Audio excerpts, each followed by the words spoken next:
Aduh, hari apa tidak ada di kalender ya lur ya. Nah, hari ini gue baru dapat 3 orderan. Malah yang keempatnya malah dapat orderan fiktif dari GrabFood.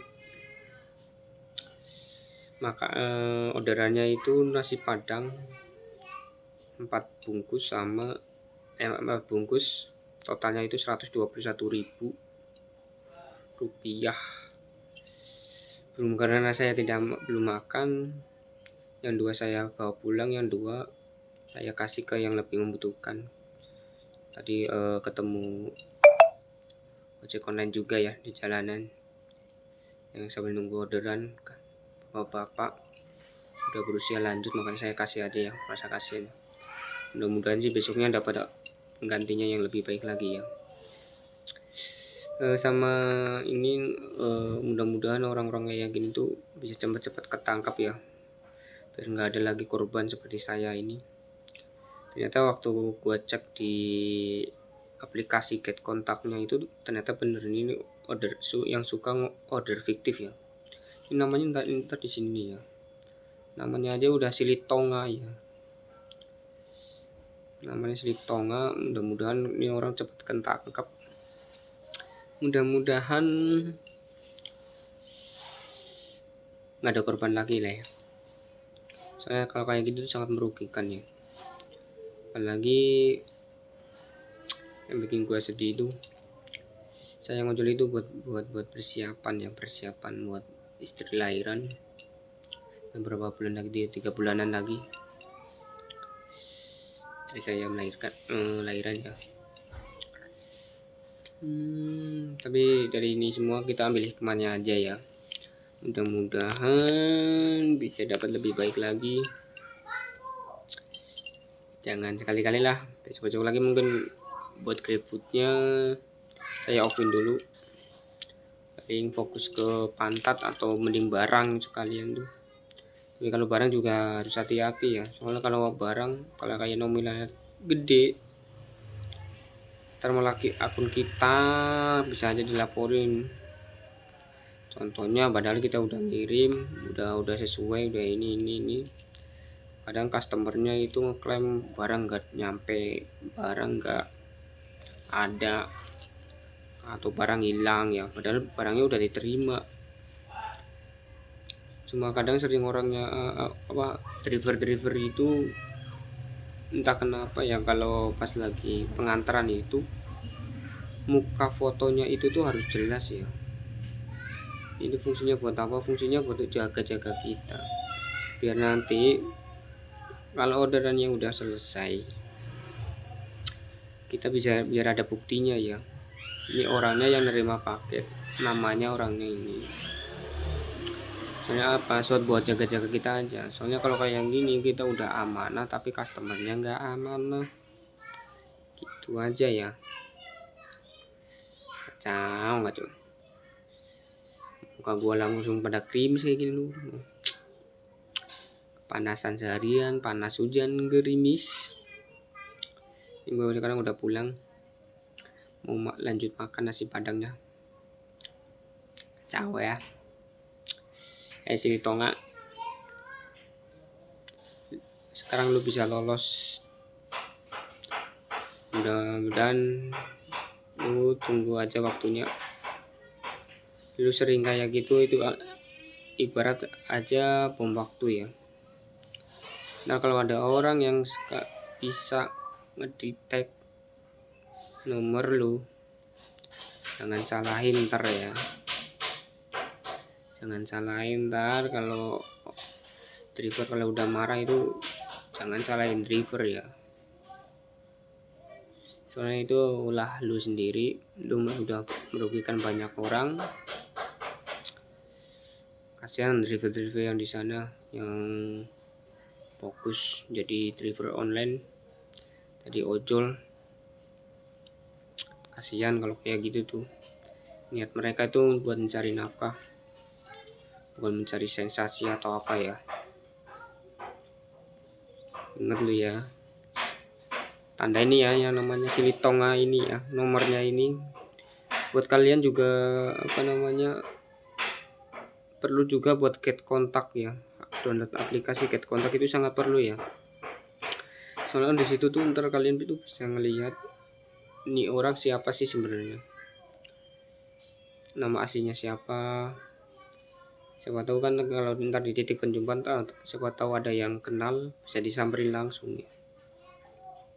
Sama ini ya, apa namanya tadi, apalagi gue lupa tadi ya.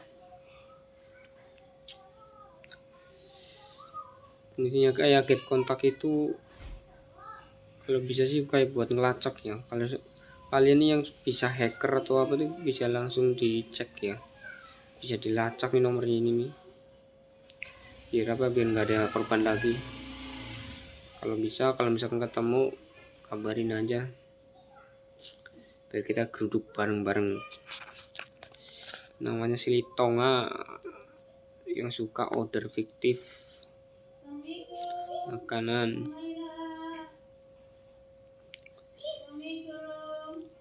Enggak bu.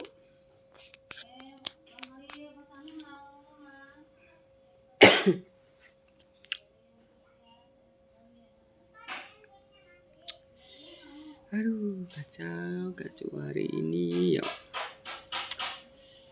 Udah habis itu hujan terus lagi lu tadi lu di Tambun.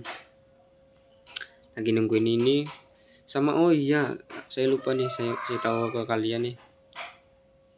Kalau misalkan kalian dapat orderan fiktif, terusan kalian udah di titik lokasi ngubungin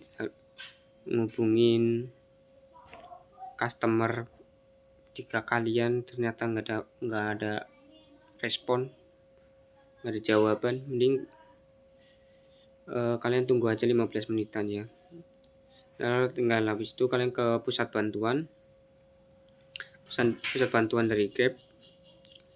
Ntar sama hati-hati nih kalau misalkan kalian nelfon nomor yang di customer tuh, biasanya nomor kayak customer kayak gini tuh dia langsung nyantumin nomornya di titik pengantarannya ya, titik lokasinya dia tuh langsung neterain nomornya. Lah pas waktu kalian nelfon nomor itu tuh ntar tiba-tiba nomornya berubah sendiri, kayak jadinya kayak ke nomor kantor. Saya juga tadi beberapa kali, 3 kalian kok yang saya telepon kok dari telepon biasa nih ya, telepon biasa pakai nomor yang tertera di customernya, saya telepon kok tiba-tiba masuknya nomornya beda lagi, itu kayak nomor kantor tuh ya, jadi 1221 tuh ya kalau nggak salah tuh tadi tuh. Nah ntar tiba-tiba kalau dari itu tuh ngaku dari pihak Grab itu, teleponnya by WA, tulisan itu cuma G doang.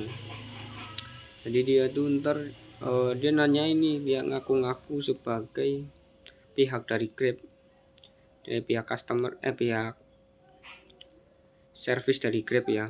Ntar dia itu ngakunya ngelacak, oh ya bener nih orderan fiktif, bisa diajukan untuk rembesan. Kalau enggak ntar kakak dianterin ke titik ke pengasuhan ya, panti asuhan buat dapat rembesan. Tapi yang gue curiganya itu dia itu tadi sempat minta nomor tanya-tanya apa namanya, saldo cash sama saldo kredit. Dia itu tadi nanya-nanya tentang saldo cash sama saldo kredit ada berapa nominalnya. Saya aja bilang aja saya itu 0 gitu bilang. Bisa di sana nggak percaya, wah saya udah mulai curiga nih gitu kan. Ini orang kayak lagi nyoba akses ke HP saya nih, karena dia saldo saya yang tadinya di kreditnya itu ada 70 ribuan, 76 ribuan, di cashnya ada 50 ribuan tuh, cuma tadi saya bilangnya 0 semua karena saya takutnya orderan fiktif ya. Ternyata benar orderan fiktif.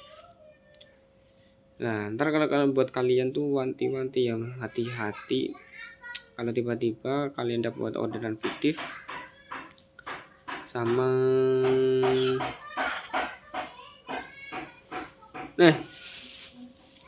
orderan fiktif 1 selikur. Oh, narik urung oli 1 selikur, tiba-tiba malah dapat orderan fiktif, orderan terakhir lagi. Aduh, ini bini saya lur mah, aduh, lagi ngisi malah rezeki yang di rumah ya.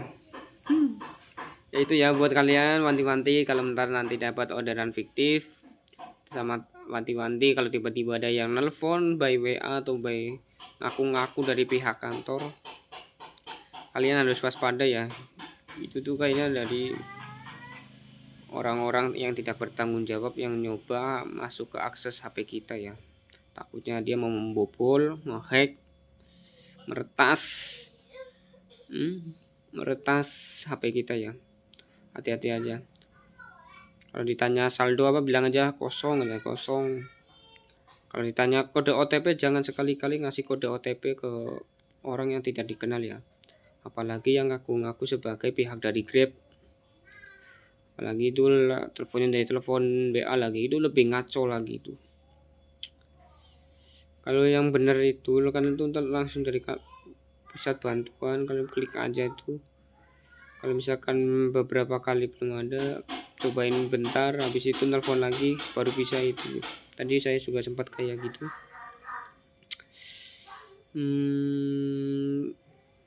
Oke, buat videonya buat ini buat pembelajaran aja ya, sama buat hati-hati buat kalian yang lagi nyari nafkah di jalan, yang nyari buat kebutuhan di rumah, apalagi yang prioritas nge-Grab, ngojek online pinggir jalan. Salam satu aspal, tetap jaga, tetap hati-hati. Mudah-mudahan selalu dilancarkan rezekinya walaupun cobaannya ada baik ya. Videonya sekian aja ya, terima kasih. Wassalamualaikum warahmatullahi wabarakatuh. Tetap stay cool di channelnya saya, Agus Puri bercerita keluh kesah perjalanan panjang jalan jadi ojek online. Jangan lupa bantu like-nya, subscribe-nya, dan share-nya ya. Mudah-mudahan akun ini berkembang dengan baik, bermanfaat bagi semuanya. Amin amin ya robbal alamin.